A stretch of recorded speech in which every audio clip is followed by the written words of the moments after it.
शहबाज गिल क्यों कॉन्फ्रेंस करते हुए जज्बाती हो गए और इलेक्शन कब होंगे, किस इदारे ने इलेक्शन करवाने से इनकार कर दिया। बिस्मिल्लाहिर्रहमानिर्रहीम। आप देख रहे हैं YouTube channel Asif Sargani official. Please YouTube channel को सब्सक्राइब करें और फेसबुक पेज को फॉलो करें, शुक्रिया। मामला ऐसे है कि कल शहबाज गिल साहब ने प्रेस कॉन्फ्रेंस की और उसमें वो जज्बाती हो गए कि मैं एक मिडिल क्लास का हूँ, इसलिए मुझ पर रोज़ाना की बुनियाद पर एक या दो एफआईआर दी जाती है। अगर सुबह टाइम एक एफआईआर हो तो शाम टाइम दूसरी मेरे ऊपर एफआईआर दी जाती है। किस चीज़ की, ये भी आपको बताना ज़रूरी है कि मेरे ऊपर एफआईआर गद्दारी की दी जाती है क्योंकि मैं एक मिडिल क्लास से हूँ। शहबाज गिल साहब, मैं आपको बताना चाहता हूँ और मैं अपने व्यूवर्स को बताना चाहता हूँ, शहबाज गिल साहब एक डॉक्टर हैं और वो अमेरिका में डॉक्टर थे। उनकी 35 लाख रुपए सैलरी थी अमेरिका में, जो वो आप भी खुद जिक्र करते हैं कॉन्फ्रेंस के दौरान। कभी पहले कल वाली कॉन्फ्रेंस में उन्होंने ये जिक्र नहीं किया कि मैं उधर सैलरी थी मेरी 35 लाख रुपए और मैं डॉक्टर था। इस कॉन्फ्रेंस कल वाली में उसने ये जिक्र नहीं किया।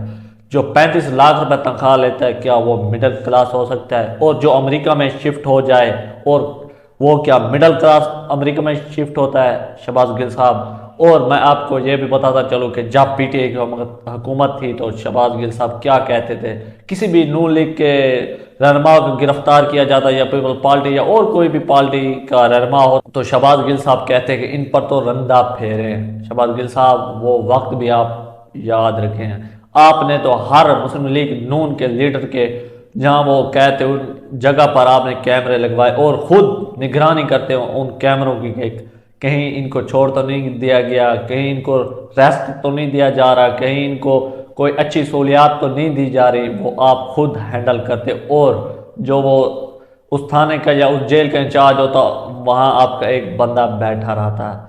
लेकिन अब आपको पता चला है कि कैसे जेलें होती है। वो तो मुस्लिम लीग नून के लीडरान या पीपल पार्टी के लीडरान, वो तो जेलें पहले भी भुगता चुके हैं, उनको तो कोई मसला भी नहीं है।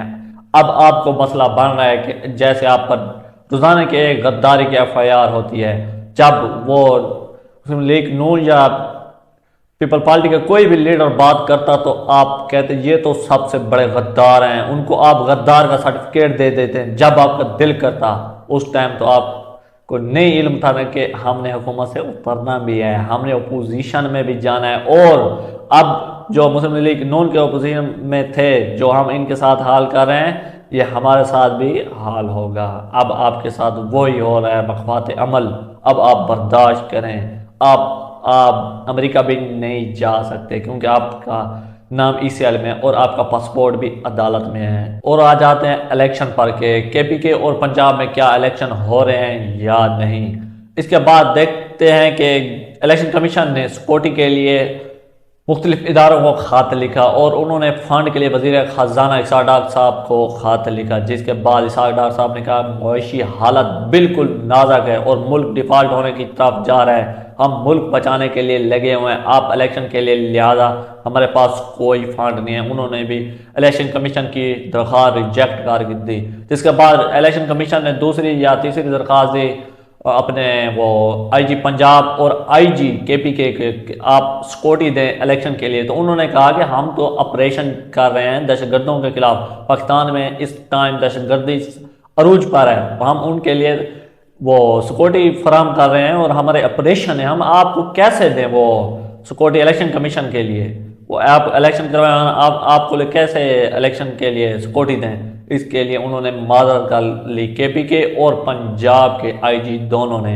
इसके बाद इलेक्शन कमीशन अब चुप करके बैठ गया है। अब देखते हैं क्या इलेक्शन कमीशन और क्या मामला हल करता है। मेरे देखने में तो बिल्कुल ठीक बात है दोनों आईजी साहबान की और इसाक डार साहब की, क्योंकि मुल्क इस टाइम डिफॉल्ट की तरफ जा रहा है। मुल्क में पेट्रोल की किल्लत है, बाकी आटे की किल्लत है, कौन सी चीज़ है जिसकी किल्लत नहीं है अब मुल्क में। ये इमरान खान का दौर था जब सब उन्होंने ये स्टॉक की और सब चीज़ बाहर ऐसे भेजी जो पाकिस्तान में कोई एक बंदा रहने के लिए तैयार नहीं है, उन्होंने सब चीज़ बाहर भेजते रहे। लेकिन आज उस सब चीज़ों की कदर है, अब पाकिस्तान में कोई चीज़ नहीं बची हुई। वो मुस्लिम लीग नून की हुकूमत है, अब समझो पूरी पीडीएम की। इसाक डार साहब बिल्कुल दिन रात मेहनत कर रहे हैं और सब चीज़ों को हैंडल कर रहे हैं कि हम कैसे कैसे इन चीज़ों को हैंडल करें और मुल्क में इस्तेकाम आए। इसके बाद वो दूसरे आईजी साहबान हैं, वो उन्होंने बिल्कुल दुरुस्त कहा है। इंशाल्लाह मिलते हैं नेक्स्ट व्लॉग में। शबाब